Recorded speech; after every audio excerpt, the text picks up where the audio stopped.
important for everybody, including the media. But they don't really cover it fairly, I will tell you that. It's shocking. Please sit down. Thank you. We gathered here today for a truly solemn occasion.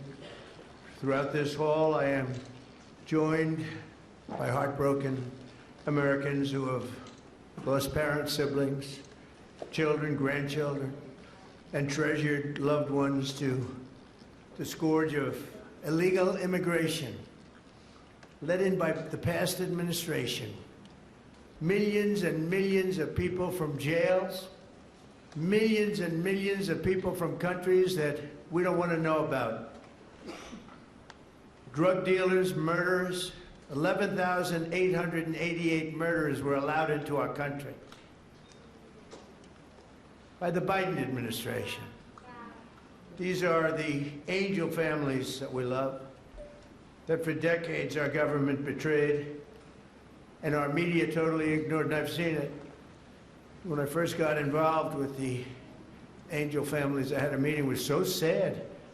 And they got up and spoke, and the media literally just turned off the cameras. They didn't want to hear them. It was my first glimpse as to what was happening. These are sick people that cover stories like that, or that don't cover them, which is worse.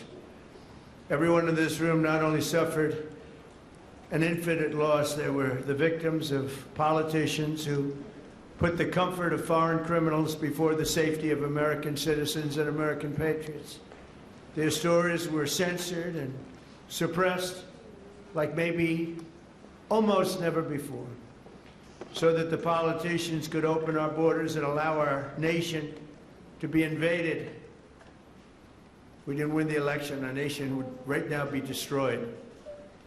But under the Trump administration, their suffering is forgotten no longer.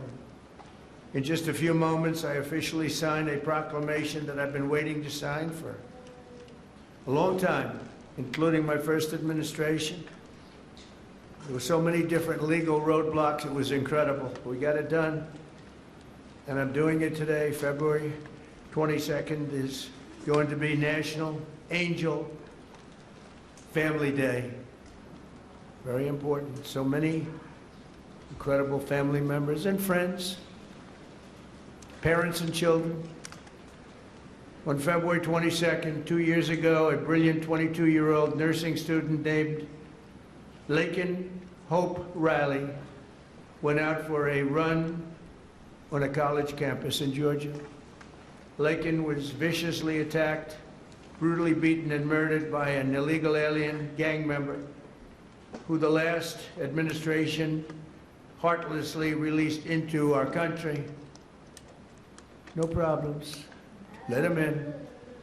They let in everybody. They didn't check anybody. They let in everybody. Among the first bills I signed into law after taking office last year was the Laken Riley Act. I'm so proud of it. To ensure illegal alien criminals are rapidly removed from the United States of America. That's okay with the media. That bill has already been really playing a big role in the life of our country. It's resulted in over 21,000 illegal alien arrests. 21,000. Yeah.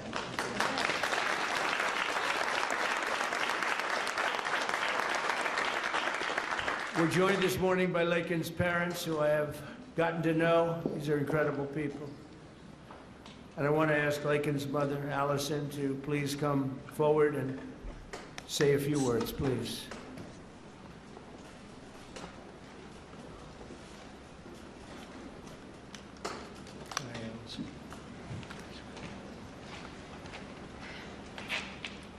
Well, this is unexpected, but I think that a lot of people feel like that President Trump is maybe different than the version I've gotten to know.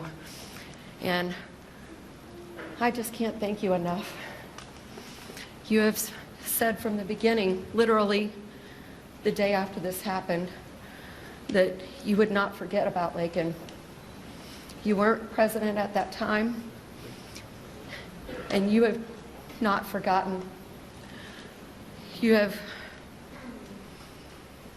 fought a fight that most people would not want to have to fight. Most people wouldn't. They would just say it's just easier not to do this. And President Trump you are doing a thankless job that most people just wouldn't do. And I just can't thank you enough. There are just not enough words to say.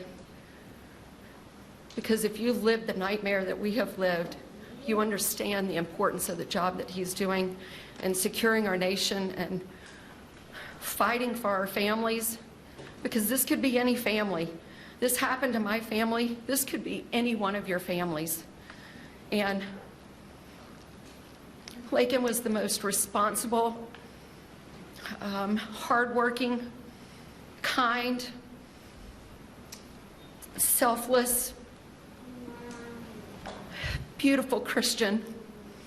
And she wasn't somebody that put herself in bad positions. She didn't make bad choices. She was just a good girl. And she just wanted to go for a run that morning after she'd gotten up at 4 o'clock the morning before to decorate her roommate's door for her birthday. And she did everything for everyone else. She expected nothing in return. She just wanted to be a good friend and a good sister and a good daughter and a hardworking nurse. She was working so hard for. And I'm beyond blessed and thankful that you're honoring not just Laken, because she's one in a ton of people that have suffered at the hands of illegal immigrants. She's not the only one. And so thank you for honoring all of them, not just Laken. And we're just beyond grateful. Thank you. Thank you so much.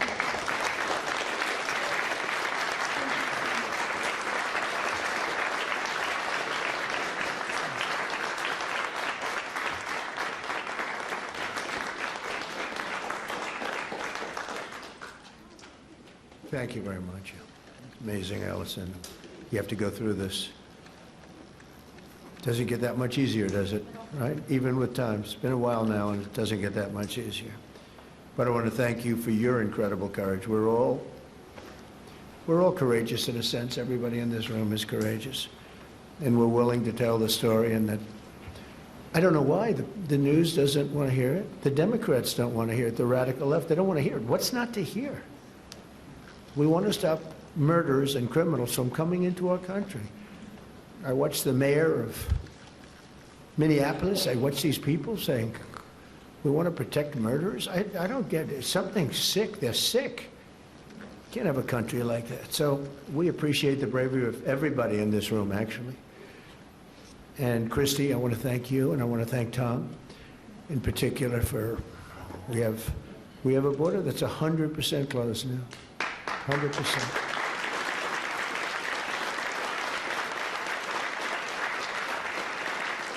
So Laken's story is even more tragic because her death was completely preventable. This shouldn't have happened. Guy should never have been here.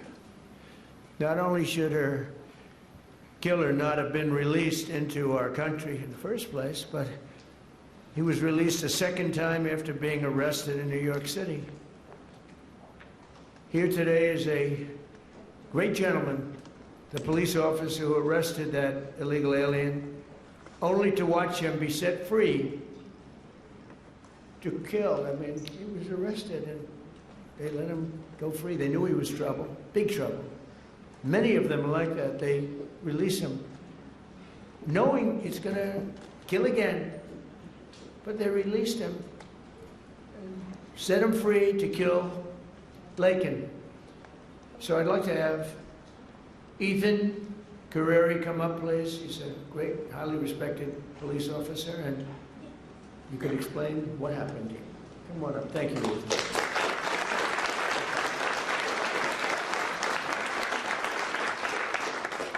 Mr. President, it's an honor to be here today, and it's an honor to be speaking with you guys. My name is Ethan Carreri. I'm a police officer in Palm Beach County, Florida, and a former New York City police officer. While serving the New York City Police Department, I personally arrested Jose Ibarra for endangering the welfare of a child. A few months later, I saw his face again in the news after he viciously murdered Laken Riley. I did my job. I put him in custody. The system failed. No detainer, no accountability, no deportation, and an innocent American life was taken. If you enter our country illegally, there will be consequences under this administration. The American citizens must always come first. To Laken Riley's family, your loss should have never happened. We owe it to you and every American family to enforce our laws, secure our border, and protect innocent lives. Mr. President, thank you so much for having me here today, and thank you for all you've done for our country. Thank you. Thank you very much. I notice you left New York to come to Florida. In a way, it's too bad, right? You couldn't take it anymore. They don't let you do your job. But thank you very much, Nathan. It's great, highly respected person. I have to do a little checking before I introduce people, otherwise I get in trouble. Sometimes I introduce people and they say, sure, do you know this or that? But you checked out very, very well. Wow. Stories like Laken's are one more reason why my administration will do everything in our power to end the scourge of sanctuary cities once and for all. They protect criminals. Why do people fight? They protect criminals with a vengeance. They fight for these criminals like murders. They're protecting murders. They fight for them so hard. There's something wrong with them. We're joined today by so many angel families who are grieving a terrible loss. They've gone through hell. Steve Ronbeck was the father of 21-year-old Grant Ronbeck, a beautiful guy, who was shot and murdered by an illegal alien while he was working behind the counter of a convenience store in Arizona. He was working behind the counter. Steve, would you please come forward? We'll talk about your boy.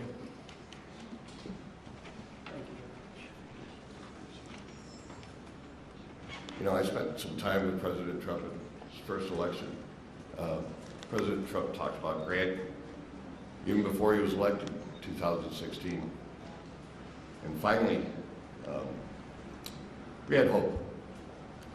We had hope that it was going to end. I was just talking to Secretary Noem that we all sat around the table one day during one of our visits to Washington. And again, the word preventable came up. All these deaths at the hands of illegal immigrants are preventable. They could have been stopped. We could have done so much more, unfortunately, at the hands of an election that we questioned.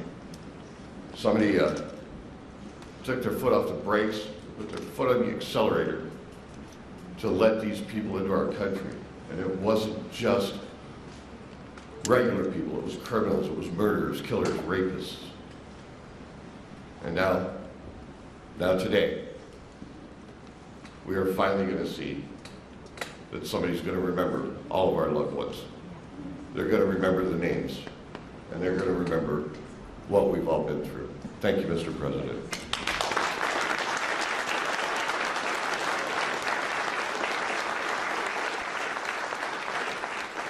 Think of it. I'm not talking politics, I'm just talking life. If that election, if it wasn't rigged, it was a rigged election by millions and millions of votes. A guy that never left his basement. It was all run by crooked people. COVID was a little bit of a shield. We had a lot of things going on. But it was rigged by millions of votes. We did great in that election. If that election wasn't rigged, every single one of the people in this room right now would not be here. You'd be home with your son, daughter, family. We had a strong border. You know, we solved it twice, Tom. We solved it In 2016, the border was bad. Nothing like it was this time. It was like beautiful compared to this time. This was legendary. In the history of the world, there's never been a border like this when millions of people poured in. At least 25 million people. And many of them were the wrong people. Many. You know, when countries fill up the caravans, they don't fill them up with their finest. I wouldn't. And I would do exactly what they did if the United States would be willing to take all of our criminals and people, or people that don't work. But they are smart people. I got to know most of those leaders. I know them. I said, what are you doing? They said, look, it was a totally open border. They saved hundreds of millions of dollars. And they gave it to us, and we've done a great job. Tom Holm, Christine, our people have been incredible, the job they've done. And they take nothing but abuse, but you know, they're sort of pretty hardened to that, I think, because they know they're doing the right thing. It just amazes me that there's not more support out there. It's just, we actually have a silent support. I think it's silent. I think it's, well, that's how I won. I got probably 85 million votes. They say 78 million, 79 million. They cheated in this election too. It was just too big to rig. Too big to rig. But they cheated like hell. They can't win on policy. Men and women's sports. We have a new one though. Voter ID. I think that's as crazy as they won't approve voter ID. They won't approve proof of citizenship. They won't approve no mail-in ballots, even though they know it's crooked as hell. Where the ballots are sent to, in many cases, Democrats. Republicans don't get theirs, and they're calling frantically to get their ballot. A Democrat will get 3, 4, 5, 6, and even 7 ballots. And then we're supposed to win. That's what they're good at. They're professional. Cheaters. But we wouldn't be here right now. I'm just thinking as we're going through it, because we've suffered through it together. I suffer for the country. I mean, it's the people I've gotten to know, the mothers and fathers, mostly mothers and fathers.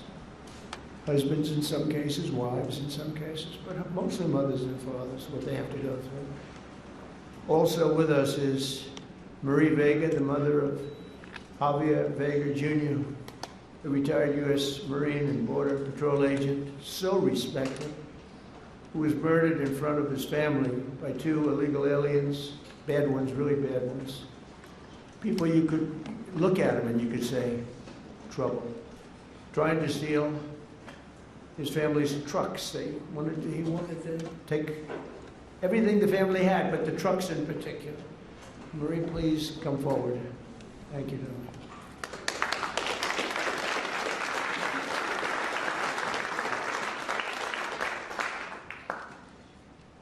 President Trump, on behalf of my family and I, thank you for hosting this beautiful remembrance in honor of our loved ones who were killed by illegal aliens. As you said, August the 3rd, 2014, my husband Javier, my son, Marine and Border Patrol agent Javier Harvey Vega, his wife, 2 of his sons and a friend, and I were fishing in Santa Monica, Texas. Within minutes of settling in, we were ambushed by 2 illegal aliens with many priors. Without warning, they jumped out of their stolen vehicle with guns that were not supposed to be in their possession in an attempt to steal 2 4-wheel drive vehicles. While trying to defend us, Harvey was shot in the chest and killed. My husband, Javier Sr., was shot in the back. Remember, you all, children were there fishing with their friends, and they just kept shooting. You could hear the bullets just whizzing past you. Javier Sr. returned fire with this weapon, and I grabbed the AR that Harvey had attempted to defend us with, and I returned fire as well. Had we not fired back, they would have killed everyone there, including the children, so that there wouldn't be any witnesses. And they killed an amazing man a loving and honorable dad and husband. Thank God we have you in office. Without you, America and the world would not know the consequences of open borders. Thank you for restoring law and order. Thank you for acknowledging us, the angel families. Every day I think of you and the heavy weight of a nation that you carry with you. I can't imagine what it must be like to wake up every morning, work so diligently amid attacks and resistance from the left, to deal with the craziness, the fraud, and the swamp. But you get it done day in and day out, all while finding solutions to making America great again. You absolutely amaze me. Please know that we see it, and we, the masses, your constituents, are behind you 100%. When you were elected the first time, for the first term as president, I remember saying to my boss, this is exactly what this country needed, a businessman. You did an outstanding job then, and although you were cheated out of the second term, by the way, you won that election as well, and we know it. I knew the third term was going to be epic, and here we are, mega. Before I end this, I have to share a sweet story with you about my daddy. He absolutely hated the way people treated you and attacked you. On your third run for office, he said to me, "Mijita," which means my little daughter in Spanish, "Can you check to see if I'm up to date and still registered to vote? We need to make sure President Trump gets into office." I said, "Of course, Daddy." And I did, and I checked, and he was registered to vote. We lost a great man, April the 3rd of 2025, and that would be my dad. Again, thank you for everything. Thank you for backing Border Patrol and ICE, and backing these families. Thank you so much.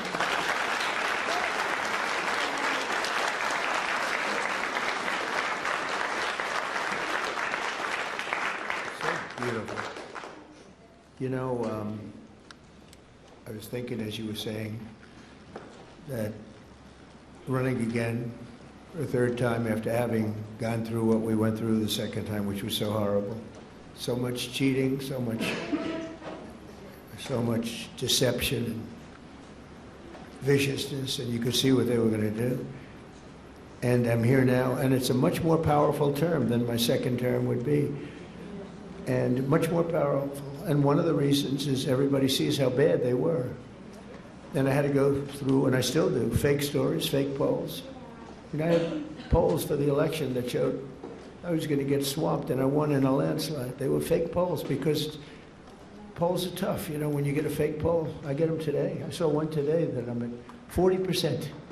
40%. I'm not at 40%. I'm at much higher than that. I mean, I'd love to run against anybody. The real polls say you kill everybody. It wouldn't even be close. But you go through the fake polls, you go through the fake stories. And I said, you know, it was good because this is really a much more powerful term than I would have had if I had run, because it was just one of those things. There would be nothing to compare it to. And now they compare it to Biden and that horrible, horrible administration. And I mean it, it is more powerful. Our military is much more powerful. We rebuilt it mostly in the first term. Then they gave away a chunk of it. And as much as it was, it's very small relatively, Tom. But we gave it to the Taliban. Just walked out. We could have taken it with us. They said, oh, I think it's cheaper to leave the planes. Just put a little jet fuel and fly it to a neighbor or fly it right home. Sir, I think it's cheaper. I think we'll save money by leaving a $150 million jet on the runway. These people are crazy. But I said, and I've said to a lot of people, it's much better what happened. But not for you people, it's not. And then I go back and say, but I wish it didn't, because every one of your loved ones would be alive today. Everyone in this room, I think, maybe there's one where it could have sneaked through during our term, but I don't think so. We had a very tough border. We had we solved it in 2016, and we had a very strong border. I would say nothing is as strong as as what we have now, but we had a very strong border. We had a good border. We had a sane border. It was sane. And I say, I like this much better, much more respect.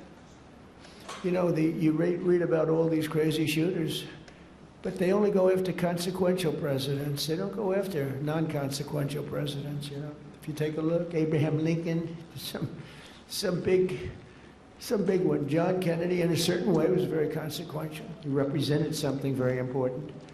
He was there for 1,000 days, as you know, the book, 1,000 days, but he was consequential. There was a glamour, there was something good for our country, right? But they're consequential, and I was told that. I saw that the other day. They said they only go after consequential. So maybe I want to be a little bit less consequential. Can we hold it back a little bit, please, Tom? Can we just, like, nice and easy? Let's be a normal president for a little while. Because we had the greatest first term, I think, of any president in history. A lot of people have said that. Even radical left people have said that. And so it's, you know, but the one problem is that, and every time I say it, I go back to the one thing. I said, but we wouldn't have had 25 million people allowed to come into our country, totally unchecked, totally unvetted. And those are the people that destroyed your lives. They destroyed your lives. They wouldn't be there. So I always say, I like it better, but there's one thing I don't like better, and that's what they did. Because I think that's the single biggest problem. You know, he gave us inflation, highest inflation we've ever had. I solved that. Right now, inflation's at a low, very low number. How about gasoline? I was in Iowa, $1.85 a gallon. You know, I solved that. I did a great job with that. Prices are coming way down, and I'll get them down further. But, you know, Christ, no matter. By the way, if I came up with a cure for cancer, they would say, he should have done it years ago. There's not a thing I can do where these people are going to give me credit, and that's okay, because we won in a landslide, so the people understand. People understand. But the one thing that I regret about the election and the process, because it's a much bigger, more important, you look at what we're doing throughout the world, we're respected like we've never been before.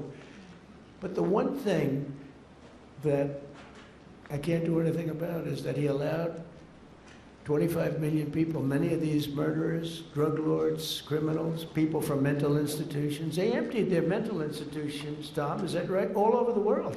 Not just in South America. They emptied their jails. Many of them from all over the world. Why? Why would we do this? And they walk in, nobody even asks for, like, do you have an identification? Do you have an ID? It's so crazy. You know, the mayor of New York, and he's a very nice person. I met him, but his ideology is not too good. But we're having a massive snowstorm right now, and I've heard that he's asked people to come out and help shovel the snow. Okay, so you get a shovel and you start shoveling, right? What the hell, you're not going to help too much, but you can help. And hello, darling, how are you? Noah, right behind you, look. My friend, right? Are you okay? Yes, you. Are you okay? Are you okay? I'm doing very well. I just Good. want to give you a hug when this is all Good. Are your eyes okay? Wednesday, they I gave her money to get her eyes fixed. A lot of money to get her eyes fixed. That doctor ripped me off, but that's okay. And when do you go? Wednesday I go for surgery. It was postponed because they said the grief caused me to have 2 heart attacks. Well, you get them done. It's an operation, but it's 100%. You know, it's great. It's Wednesday. Good. You're going to have 20/20 vision. You know, she's almost blind, cataracts. She's almost blind. And with one operation that will take a very short period of time, hope you have a good doctor. I also He's an expensive doctor, top of the line, right? But you know what? You're going to have 20/20 vision. Because I noticed you're wearing glasses. I saw you yesterday on television wearing glasses, and I said, well, but anyway. But, you know, speaking of your family, it would be a lot different right now, except for the election. So I always say, it's too bad that happened. And if I had it to do again, it's despite the tremendous job we're doing now, I wish it could have been the other way, because we wouldn't even be having this meeting right now. There'd be nobody. I wouldn't have gotten to know you. but it's gotten to know you under very bad circumstances, right? The worst circumstances. So, one of those things. But the thing I can't understand is why the press isn't more supportive. They're so dishonest. The stories, the polls, they poll you, they say, oh, the angel moms. I think the angel moms are the finest people I've met. I mean, the angel moms and families and dads, but these are unbelievable people. Why are they so angry with angel moms? They had their child killed. Stories that are so horrible, I'm not going to mention. A couple of people are in the room. What they did with the child after they murdered the child. It's not even, and these people are actually on the side of the criminal. I don't get it, Tom. Someday you're going to explain it to me, but I don't think you can. It's crazy. Laura Wilkerson is another American mom whose 18-year-old son, Joshua was horribly beaten, tortured, and murdered by an illegal alien who went totally crazy and just went to school. And I'd like to ask Laura to come up and say a few words about Joshua. Please. Hi. One of my original films. Thank you so much for having me today. My name is Laura Wilkerson, and I want to thank everybody for their help in gathering us here, the American Border Story and the White House, and all of your helpers. I thank you for that.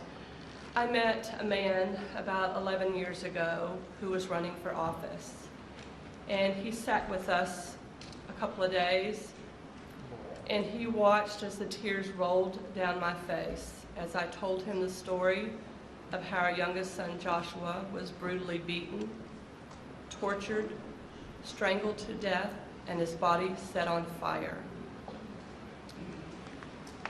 The man next to me was President Trump.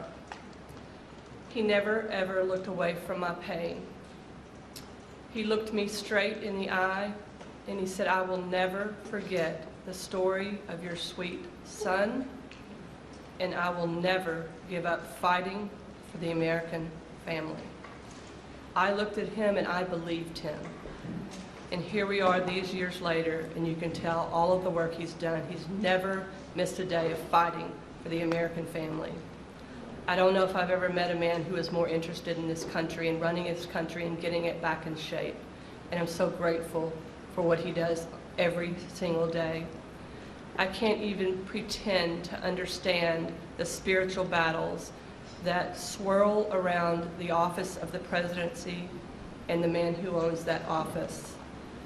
I would ask that God breathe a fresh breath of air through this administration so that he can calm those spiritual battles and allow our president to continue to do the hard work. Jesus works on my family every day, still healing us today. And I am just so incredibly grateful for the man who's in office, who never quits. He is sidelined so many times, but we know the man, Jesus, who can take care of that. And we pray today in his name that he will sweep through this country and make it right again. Thank you so much for having me.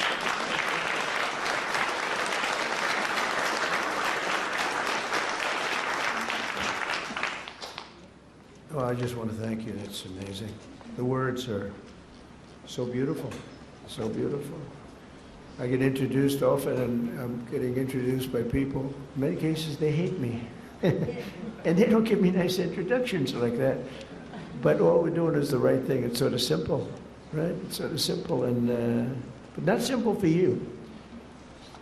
And that's when I was running, actually. That was before I won. I didn't know if I was going to win or not. I was running against 17 politicians.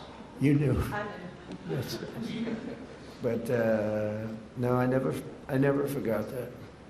Jodie Jones is a loving brother whose cherished sibling Rocky was killed by an illegal alien monster, real monster, who went on a deranged crime spree after being released from prison as part of a California sanctuary city policy.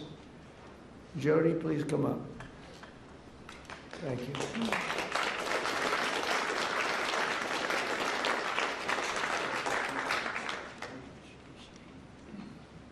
Well, I have this speech, but I'm not going to give it. What I'm going to tell you is from my heart.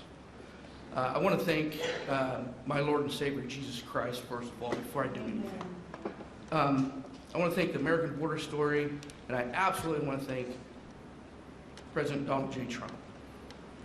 Thank you, sir, for putting America first, and putting these angel families first, and letting everybody know their stories, because we matter. Thank you, sir. My brother Rocky Jones was murdered by a criminal illegal alien. He was simply at the wrong place at the wrong time. This man was arrested, released, and within 24 hours, he went on a shooting spree in Central California. Unfortunately, my brother was in the wrong place at the wrong time. This man shot my brother 8 times at point-blank range. I pray that no other family has to go through that, and fortunately, they will. And just know, President Trump, I want you to know, no matter what the fake media says about you, the American people love you, and we will support you all the time, because we love you.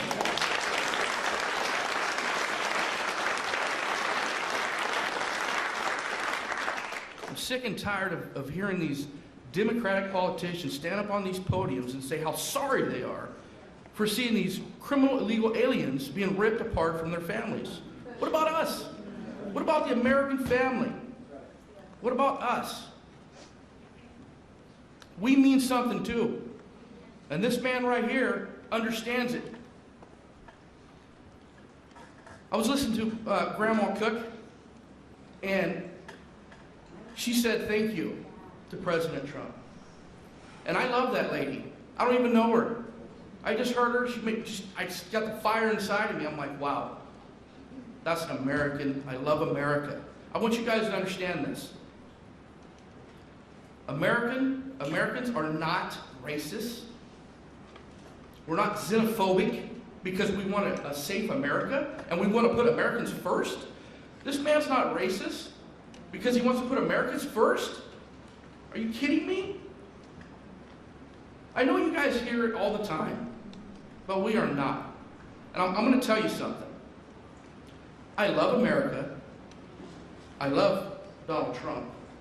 I love my family, and by gosh, I love America. Thank you very much, Donald Trump. President Trump, you are the man.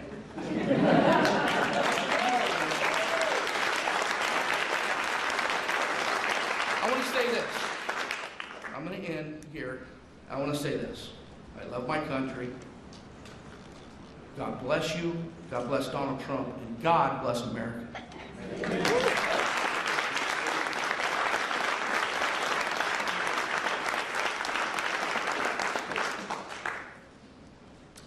Thank you very much. It's incredible. I want to now introduce somebody that I get to know pretty well. We just had a little discussion. Wonderful mothers, Patty Morin, who lost her beautiful daughter Rachel, and Tammy Nobles, who lost her daughter Kayla. Your daughters would be unbelievably proud, and they are as they look down. I'm sure they're looking down. And they'd be very proud of you, and they're thanking you right now for your courage. You've gone through a lot. I know you. And I just have to recognize some of the families. I mean, there's the families that are here this morning. I know many of them, not all of them. And you know, it grows at a pretty strong level, nothing like it was in the past. You remember when, during the campaign, Biden would say, and then I guess Kamala, it's the same thing. Same ideology, same level of intelligence, I think. But she would say, and he would say, no, it's wonderful to have the people come into our country. These are fine people, these are nice people, and they don't commit crime. And I called Tom home and I said, what's the story on that? Because I think they're really violent. And Tom would say, these are the most violent people in the world. They're coming in. These make our, I remember you said, these make our criminals look like choir boys. And you know what? You were right. You were right. But I want to thank those two people because what they went through. And I want to recognize all of the families here this morning who have lost loved ones, a lot of families. Thousands are not here, and they're feeling just the way you do. sad. And continue to fight. You know, they say time helps, but I've seen some people and the time isn't really not helping that much. Time, they say, it heals all wounds, but it's not. Do you feel better now or the same?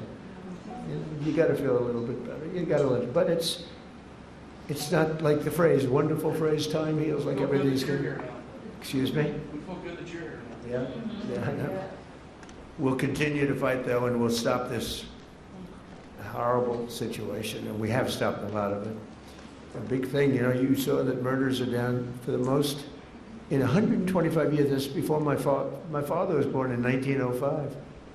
5 years before my father was born. My father was great.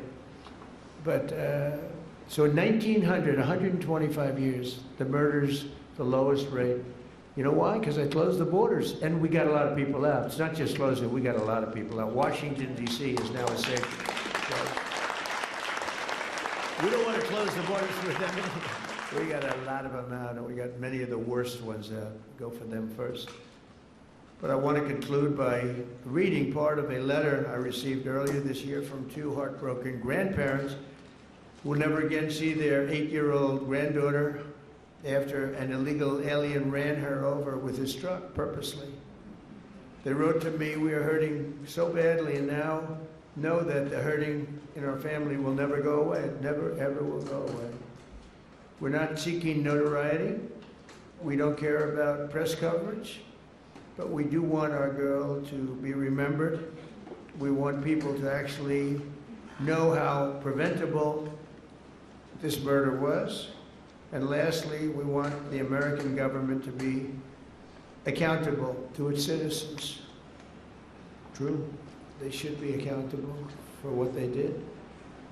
That's my administration, and I will tell you, fighting, and we're fighting so hard.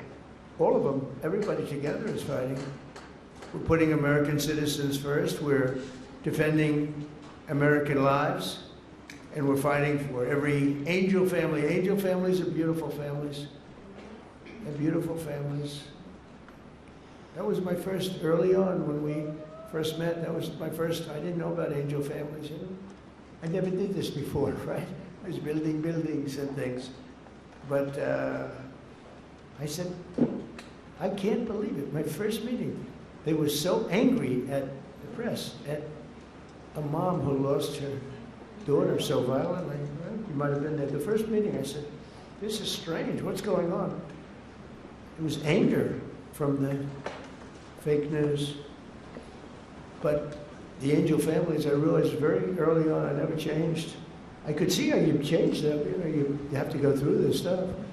But never changed. I thought they were among the greatest people I've ever met. I've met the heads of countries. A lot of them aren't so nice, but you know, they do have some power. And we've done very well with all of those people. But among the finest people I've ever met are the people in this room and people, many people outside of this room. I know many, many more than just in the room. But we restored our border, and it's now totally secure, and our country is at the safest level it's been in many, many years.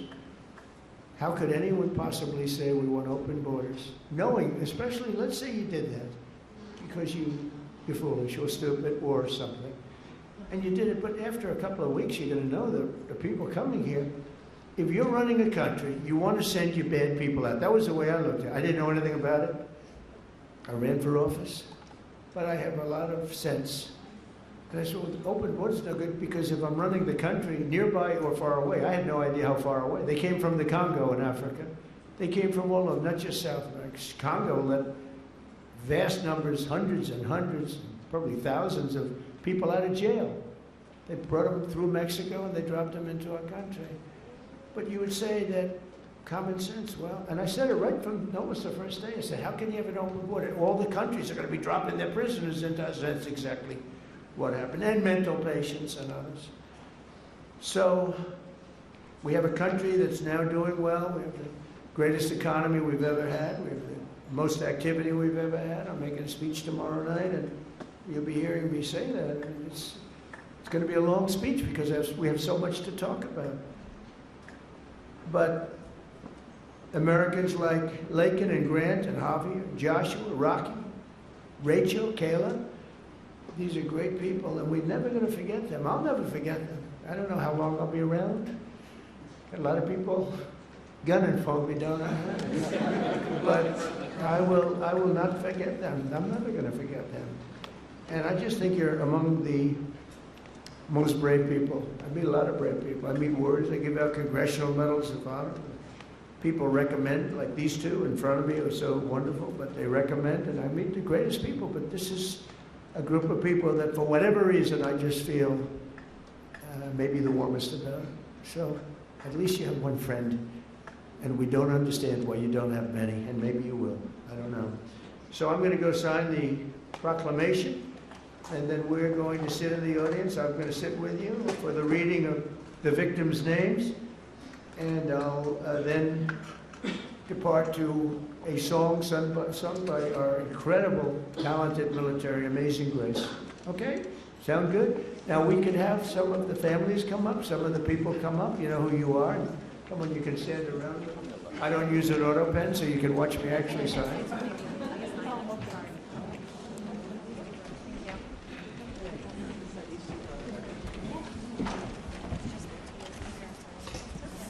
We'll do this the right way. Do you have, I want to give coins to the family, okay?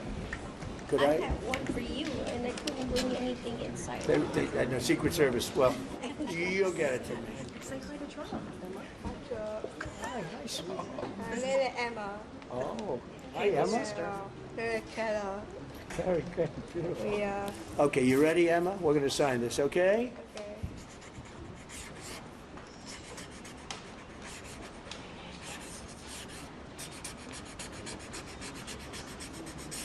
Okay, that's a good one. That's a good one, yeah.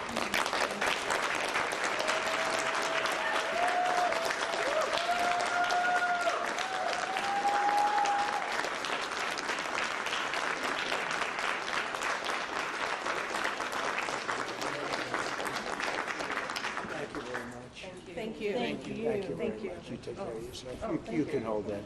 At least for a little while before. I'm not taking it. Thank you. So let's do this candle lighting, and it's very beautiful. Please.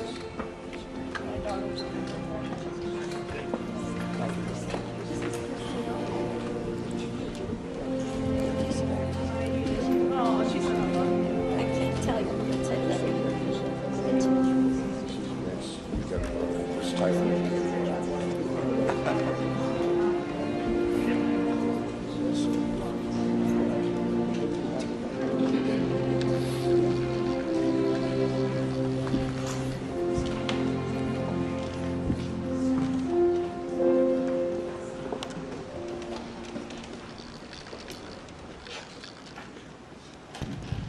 We will now light a candle in honor of the victims in solidarity with their families. Following the lighting of the candle, the names of the victims will be read aloud so that their memory may be honored.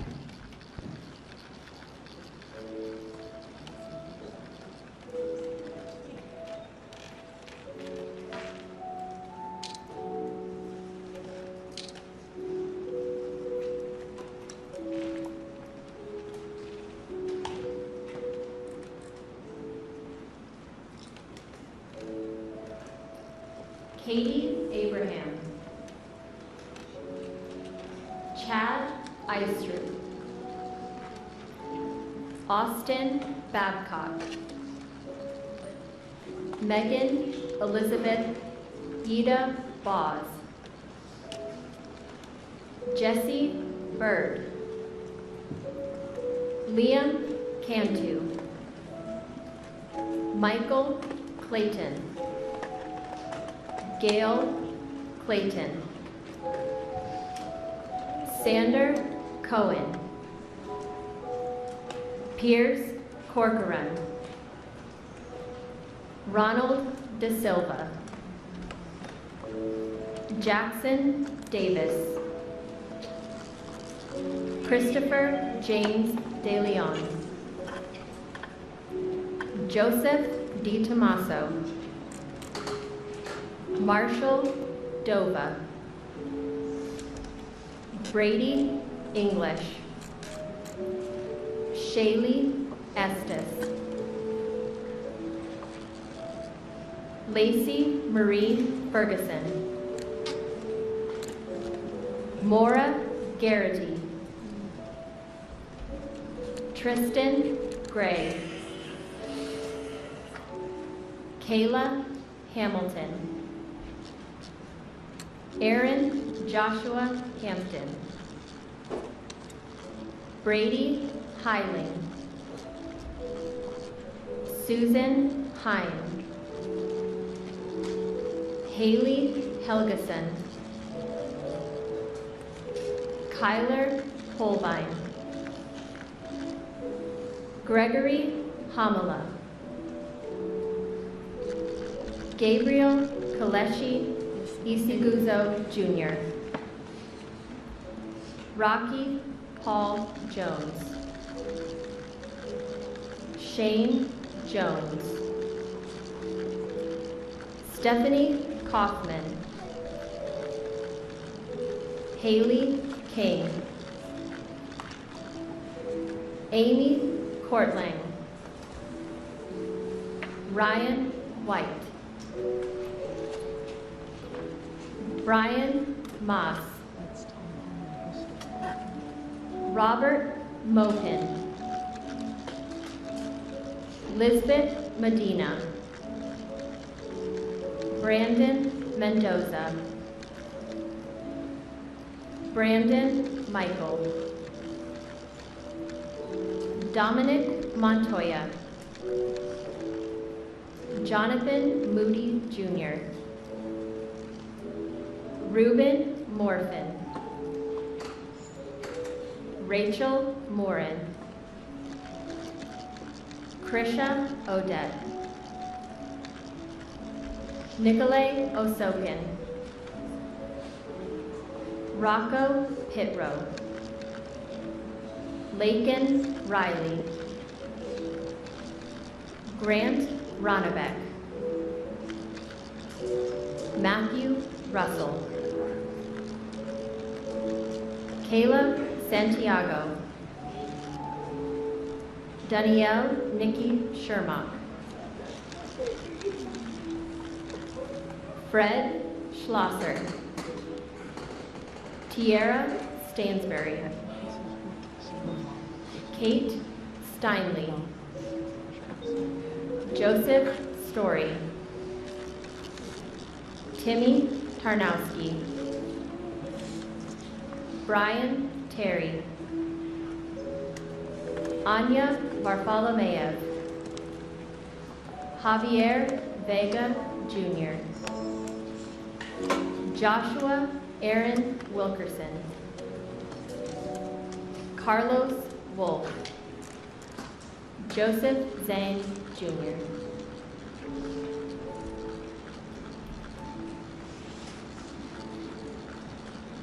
I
Thank you, everybody, very much.